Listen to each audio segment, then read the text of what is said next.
Pernahkah kalian mendengar tentang promosi kesehatan? Promosi kesehatan merupakan bagian paling penting di setiap program kesehatan masyarakat. Mengapa demikian? Menurut WHO, promosi kesehatan merupakan proses atau upaya pemberdayaan masyarakat untuk dapat memelihara dan meningkatkan kesehatannya. Lalu, apa yang dimaksud dengan sehat? Sehat, menurut WHO, adalah keadaan yang sempurna, baik fisik, mental, maupun sosial, tidak hanya terbebas dari penyakit atau cacat. Kesehatan tidak hanya dipengaruhi oleh perilaku saja, tetapi juga oleh berbagai faktor, seperti sosial, lingkungan, dan ekonomi. Oleh karena itu, promosi kesehatan memperhatikan faktor-faktor tersebut sebagai pertimbangan dalam membuat intervensi kesehatan. Pada tahun 1986, diadakan konferensi internasional oleh WHO yang bertempat di Ottawa, Kanada. Pertemuan ini menghasilkan suatu dokumen bernama Ottawa Charter. Dokumen ini menjadi pedoman bagi tujuan dan konsep promosi kesehatan yang masih digunakan sampai saat ini. Menurut Ottawa Charter, terdapat 5 area aksi dan 3 strategi promosi kesehatan untuk meningkatkan kesehatan masyarakat. Kelima area aksi tersebut adalah 1. Membangun kebijakan berwawasan kesehatan, 2. Menciptakan lingkungan yang mendukung, 3. Memperkuat gerakan masyarakat, 4. Mengembangkan keterampilan individu, dan 5. Reorientasi pelayanan kesehatan. Membangun kebijakan berwawasan kesehatan merupakan suatu proses membentuk kebijakan yang mendukung kesehatan individu dan masyarakat, serta mendorong masyarakat untuk berperilaku sehat.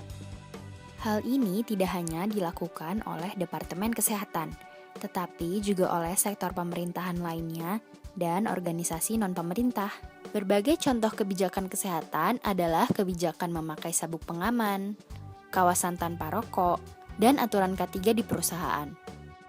Selanjutnya, lingkungan yang mendukung. Lingkungan, baik alami maupun buatan, berkaitan erat dengan kesehatan.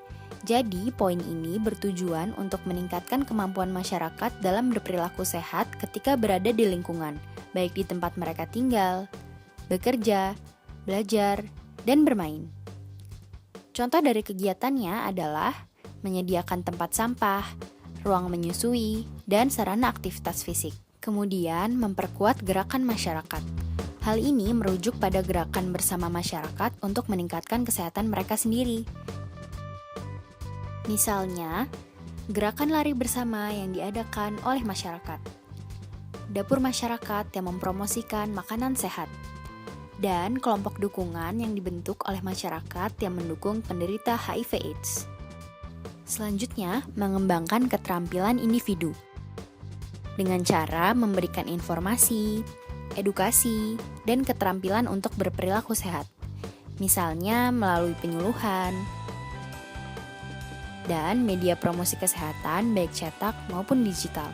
Dan yang terakhir adalah reorientasi pelayanan kesehatan. Pelayanan kesehatan pada umumnya berfokus pada mengobati individu atau kuratif.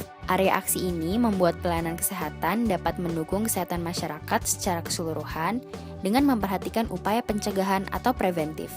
Contohnya, melatih dokter untuk mendidik pasien agar berhenti merokok, melibatkan peran pendidikan kesehatan di Fasiankes, dan meningkatkan akses di pelayanan kesehatan untuk semua.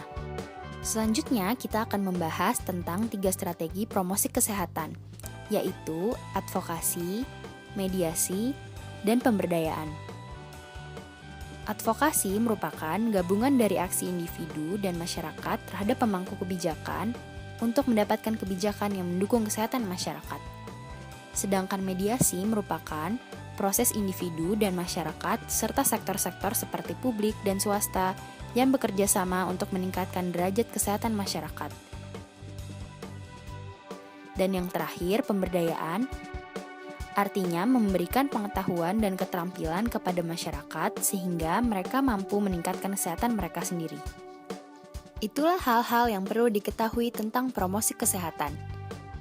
Terima kasih.